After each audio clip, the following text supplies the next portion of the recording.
तो स्टूडेंट्स, ये जो हमारी वीडियो है ये हमारी चौथी वीडियो है 11th क्लास की। इसमें हम आपको समझा रहे हैं कि मात्रकों के कितने प्रकार होते हैं। There are 3 types of units. मात्रकों के 3 प्रकार होते हैं। तो कौन कौन से प्रकार हैं, कौन कौन से टाइप है यूनिट के। जो पहला यूनिट का टाइप है, इसको हम इस तरीके से स्टडी कर लेंगे। तीनों को अलग अलग बताने के लिए मैं ऐसे इसके पार्टीशन कर लेता हूँ बोर्ड के। तो जो पहला यूनिट है हमारा, जो पहला प्रकार है यूनिट का, आपको मैंने बताया था कि फिजिकल क्वांटिटी कितने प्रकार की होती हैं। तो आप ध्यान रखिए कि जितने प्रकार की हमारी भौतिक राशियां होती हैं,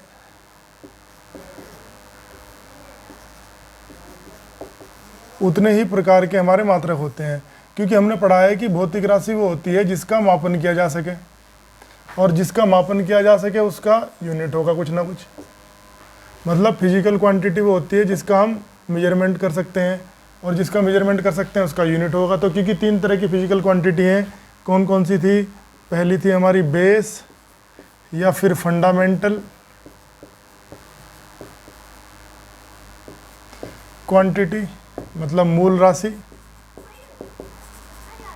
दूसरी थी हमारी डेराइव्ड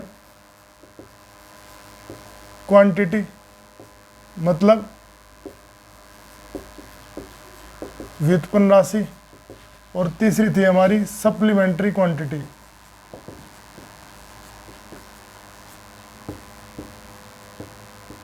मतलब के पूरक राशि। तो क्योंकि 3 तरह की भौतिक राशियां थी, 3 तरह की फिजिकल क्वांटिटी थी, 3 तरह के ही हमारे जो है फिजिकल यूनिट होंगे। तो पहला फिजिकल यूनिट कौन सा हो जाएगा? बेस यूनिट या मूल मात्रक। दूसरा कौन सा हो जाएगा? व्युत्पन्न राशि का व्युत्पन्न मात्रक, डेराइव्ड यूनिट। और थर्ड कौन सा हो जाएगा? सप्लीमेंट्री यूनिट या फिर पूरक मात्रक। तो इस तरीके से हमारे 3 तरह की क्वांटिटी थी, तो 3 ही तरह के हमारे यूनिट हो जाएंगे। डेफिनेशन बिल्कुल सेम है, आप वहीं से उठा के लिख सकते हैं। जहाँ जहाँ आपने राशि लिखा था वहाँ वहाँ आप मात्रक लिख देंगे, मतलब जहाँ जहाँ आपने क्वांटिटी लिखा था वहाँ वहाँ आप यूनिट लिख देंगे। जैसे पहले वाला है बेस यूनिट। बेस यूनिट क्या होते हैं? विच आर इंडिपेंडेंट, जो स्वतंत्र होते हैं, मतलब जो किसी पे डिपेंड नहीं करते हैं। ये कौन से होते हैं? विच आर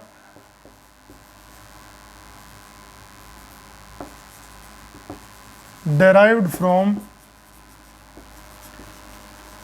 बेस यूनिट्स, मतलब जो मूल मात्रकों से प्राप्त होते हैं। और सप्लीमेंट्री कौन से होते हैं? ये बताया था आपको कि इनका कोई खास ऐसा मतलब डेफिनेशन नहीं है, बस ये लिख देंगे कि देयर आर 2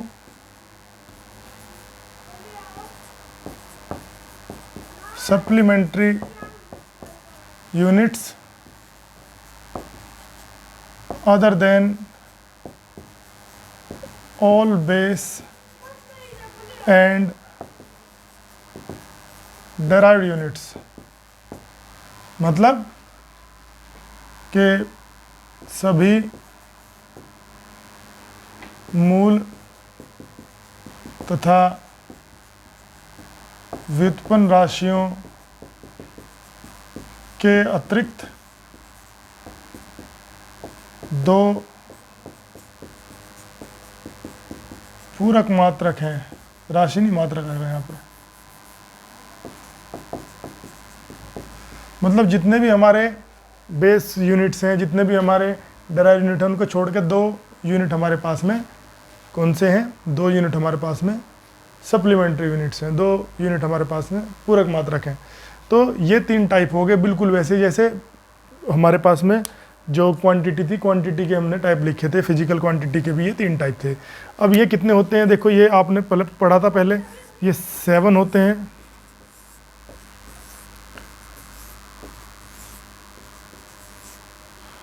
तो कौन कौन से 7 हैं, थोड़ा सा इसको इधर लिख देता हूँ।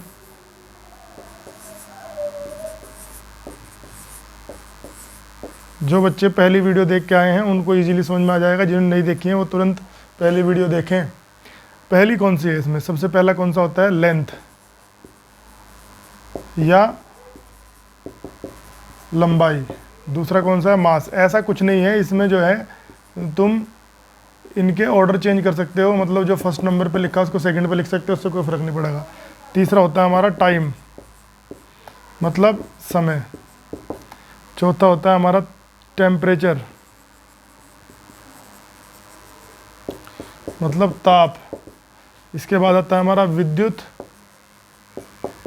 धारा, मतलब करंट, शॉर्टकट में करंट, इलेक्ट्रिक करंट होता है वैसे तो, लेकिन अभी तुम करंट ही समझ लो। इसके बाद होता है हमारा ज्योति तीव्रता, इसको भी ल्यूमिनेस इंटेंसिटी कहते हैं, लेकिन खाली इंटेंसिटी लिख लेते हैं इसको, इंटेंसिटी। और लास्ट होता है हमारा पदार्थ की मात्रा, अमाउंट ऑफ सब्सटेंस। तो ये 7 हमारे पास में बेस क्वांटिटी हैं। तो इनके जो यूनिट होंगे वो क्या कहलाएंगे बेटा, बेस यूनिट कहलाएंगे। मतलब इनके जो मात्रक होंगे क्या कहलाएंगे, मूल मात्रक कहलाएंगे।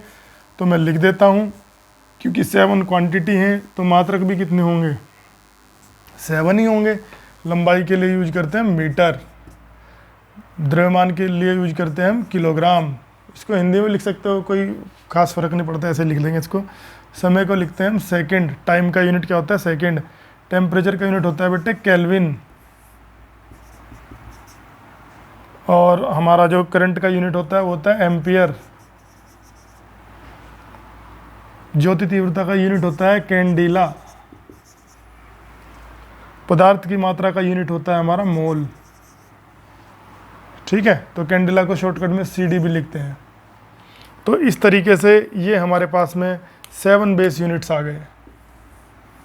इसके अलावा अब ये वाले जो यूनिट होंगे डेराइव्ड यूनिट्स, ये सब इनसे ही प्राप्त किए जाएंगे। मतलब ये इन यूनिट में यही सब आएंगे। आप कोई भी एक एग्जांपल उठा के देख लीजिए जो आपने 9th 10th में कहीं पढ़ा है।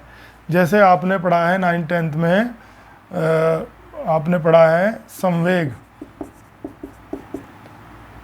मोमेंटम। तो मोमेंटम, लीनियर मोमेंटम का फॉर्मूला होता है P = mv। ठीक है, अब इसका यूनिट जब निकालते हैं तो इसका यूनिट आता है मास का किलोग्राम, स्पीड का, चाल का क्या होता है मीटर पर सेकंड। तो अब आप इसको ध्यान से देखिए, इसके संवेग के यूनिट में, मोमेंटम के यूनिट में क्या है, किलोग्राम मीटर सेकंड। देखो मीटर आया, किलोग्राम आया और सेकंड आया। और ये कौन से थे, ये कौन से थे, बेस। तो इसलिए यहाँ से पता चल जाता है कि डेराइव्ड यूनिट को हमेशा कहाँ से प्राप्त किया जाता है, फंडामेंटल यूनिट से। इसके बाद में आप एक और देख लीजिए इसका एग्जांपल, जैसे आवेश या चार्ज, या आपने 12th में, इसमें सॉरी 10th में पढ़ा होगा। तो चार्ज का फॉर्मूला होता है Q = IT। अब I क्या होता है, एम्पियर। करंट है, देखो करंट के लिए क्या यूज करेंगे हम, एम्पियर, और समय के लिए यूज करेंगे सेकंड। तो देखो क्या आया, एम्पियर सेकंड, तो एम्पियर आ गया और सेकंड आ गया। तो ये जितने भी होंगे ये बहुत सारे हैं। इन 7 को छोड़ के जो भी कुछ तुम पढ़ोगे, फोर्स, वर्क, जो भी कुछ पढ़ोगे तुम, वो सब, एक्सेलरेशन है, एरिया है, वॉल्यूम है, वो सब कौन से हो जाएंगे, हमारे डेराइव्ड यूनिट्स। और इधर 2 होते हैं, कौन कौन से 2 हैं, एक तो होता है एंगल, जिसको हम कोण कहते हैं, इसका यूनिट होता है रेडियन। और दूसरे पे आता है इसमें घन कोण, इंग्लिश में कहते हैं सॉलिड एंगल, और इसका यूनिट होता है स्टेरेडियन, इंग्लिश में ST और फिर रेडियन, इसको रेडियन। तो इस तरीके से ये यहाँ पे जो मैंने आपको समझाया बोर्ड पे, वो यूनिट्स के टाइप है। 3 टाइप के यूनिट होते हैं, बेस यूनिट, डेराइव्ड यूनिट और सप्लीमेंट्री यूनिट। बेस यूनिट जो एक तरफ से पूरी तरह से इंडिपेंडेंट होते हैं।